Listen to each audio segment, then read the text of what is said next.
ఇక్కడ ఇప్పుడు తెలంగాణ ఎన్నికల సందర్భంలో కూడా ఇప్పుడు అధికారంలోకి వచ్చినటువంటి కాంగ్రెస్ పార్టీ కూడా 42% మేము లోకల్ బాడీస్ లో కూడా బీసీలకు ప్రాధాన్యం ఇస్తామని చెప్పడం జరిగింది.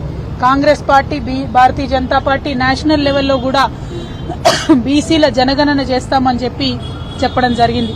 ఇవన్నిటి అంశాలను దృష్టిలో పెట్టుకొని బలహీన వర్గాలకు సమాన రాజకీయ ప్రాతినిధ్యం ఉండాలంటే, వారు ముందుకు రావాలంటే, బలహీన వర్గాలకు మరి ఒక సంఘ సంస్కర్తగా ఉండి భారతదేశ వ్యాప్తంగా అనేక ఉద్యమాలు చేసి భారతదేశంలో ఒక అవేర్నెస్ తీసుకొచ్చినటువంటి గొప్ప సంఘ సంస్కర్త జ్యోతిరావు పూలే గారి విగ్రహం అసెంబ్లీ ఆవరణలో ఉండాలనేటటువంటి అంశంతోని ఇవాళ భారత్ జాగృతి తరఫున మన స్పీకర్ గారు సభాపతి గారిని కలిసి వినతి పత్రం ఇవ్వడం జరిగింది.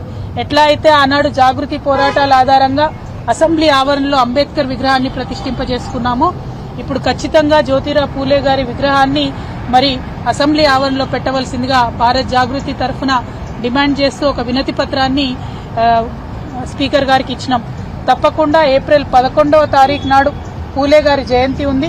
ఆ లోపల స్పీకర్ గారు ప్రభుత్వము స్పందించి ఒక పాజిటివ్ నిర్ణయాన్ని తీసుకుంటారని చెప్పి మేము మనస్ఫూర్తిగా భావిస్తా ఉన్నాం.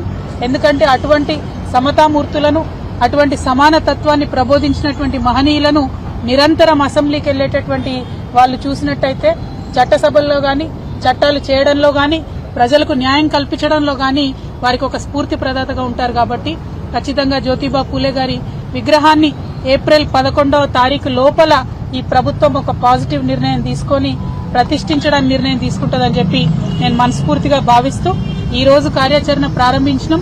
ఇవాళ నుండి ఏప్రిల్ 11th వరకు కూడా కంటిన్యూస్ గా రాష్ట్ర వ్యాప్తంగా భారత్ జాగృతి ఆధ్వర్యంలో ఇతర బీసీ సంఘాల అందరి ఒక మద్దతుతోని కూడా రాష్ట్ర వ్యాప్తంగా చర్చను లేవదీస్తాం. ప్రభుత్వాన్ని రిక్వెస్ట్ చేస్తాం.